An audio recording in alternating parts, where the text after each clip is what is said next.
बहुत उरसा पहले की बात है। एक दूर दराज सल्तनत में एक बादशाह रहता था जो बहुत अमीर और ताकतवर था। उसका महल सोने चांदी से बना हुआ था और खजाने में बेशुमार दौलत थी, लेकिन उसके बावजूद वो कभी खुश नहीं रहता था। बादशाह को हमेशा कुछ न कुछ कमी महसूस होती थी और वो दिन रात इसी सोच में रहता कि कैसे सुकून मिले।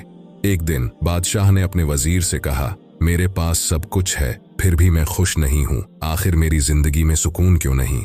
वजीर ने बादशाह को मशूरा दिया कि वो महल से बाहर निकलकर अपनी राया के हालात का जायजा ले, शायद उसे उसका जवाब मिल जाए। अगली सुबह बादशाह ने सादा लिबास पहना और महल से बाहर निकल गया। वो चलते चलते शहर के कोने में पहुंचा जहां एक फकीर बैठा हुआ था।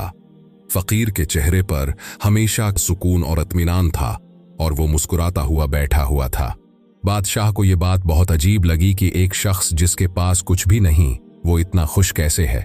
बादशाह ने फकीर के पास जाकर पूछा, आए फकीर, तुम्हारे पास कुछ भी नहीं, न खाने के लिए अच्छी गजा, न पहनने के लिए अमदा लिबास, फिर भी तुम इतने खुश और खुश कैसे हो?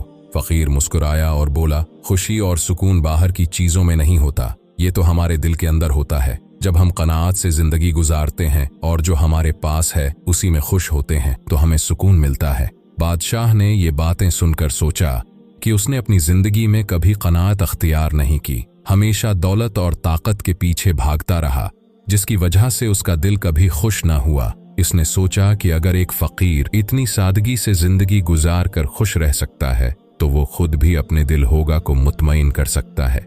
बादशाह ने वापस महल जाकर अपनी जिंदगी में तब्दीलियां की। उसने अपनी दौलत का कुछ हिस्सा रियाया की फलाह व बहबूद के लिए वक्फ किया और लोगों की मदद करने लगा।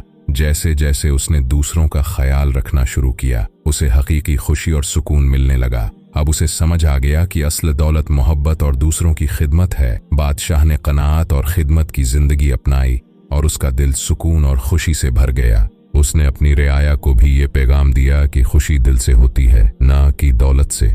उस तरह बादशाह ने अपनी जिंदगी के असल मकसद को पाया और खुशी से अपनी सल्तनत को चलाने लगा। उस कहानी से हमें ये सबक मिलता है कि असल खुशी और सुकून हमारी अंदरूनी हालत में होता है। अगर हम जो कुछ हमारे पास है उसी में मुतमईन और खुश रहना सीखें और दूसरों की मदद करें तो हमें जिंदगी में हकीकी खुशी और सुकून मिल सकता है।